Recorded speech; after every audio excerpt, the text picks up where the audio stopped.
वेदांत दर्शन और मीमांसा दर्शन, दोनों दर्शनों को भी मीमांसा के नाम से कहा जाता है, लेकिन वेदांत दर्शन तो ब्रह्म सूत्र इस नाम से कहा जाता है और उसको उत्तर मीमांसा के नाम से कहा जाता है। और जिस दर्शन को हम प्रारंभ कर रहे हैं उसको अकेले मीमांसा नाम से भी कहा जाता है अथवा पूर्व मीमांसा नाम से कहा जाता है। यदि कोई केवल मीमांसा शब्द बोले मीमांसा दर्शन, तो उसका मतलब पूर्व मीमांसा ही होता है, क्योंकि मुख्य रूप से मीमांसा का यही ग्रंथ है। और वेदांत दर्शन को मीमांसा के नाम से नहीं कहा जाता, यदि कहना होता है तो उत्तर मीमांसा के नाम से कहते हैं। ये जो पूर्व मीमांसा और उत्तर मीमांसा, अब पूर्व और उत्तर, पूर्व मतलब पहले का, उत्तर मतलब बाद का, इनमें क्रम है। इन दोनों को मिलाकर के भी मीमांसा ग्रंथ है।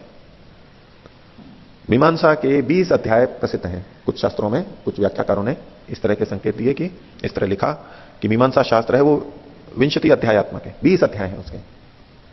उन 20 में से प्रारंभ के 16 अध्याय ये इस मीमांसा के हैं, जिसको हम पढ़ेंगे आगे, जो पूर्व मीमांसा के नाम से कहा जाता है।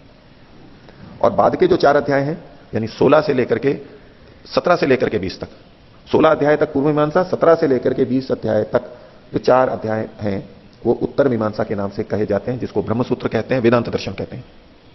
वो एक स्वतंत्र दर्शन के रूप में भी है।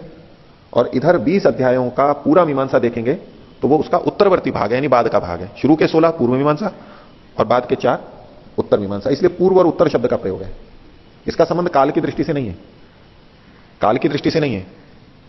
काल की दृष्टि से तो वेदांत दर्शन उत्तर मीमांसा पूर्ववर्ती है और उत्तर मीमांसा काल की दृष्टि से पहले का है और पूर्व मीमांसा काल की दृष्टि से बाद का है। थोड़ा अंतर है, लेकिन पठन पाठन और मीमांसा की दृष्टि से ये पूर्व मीमांसा उत्तर मीमांसा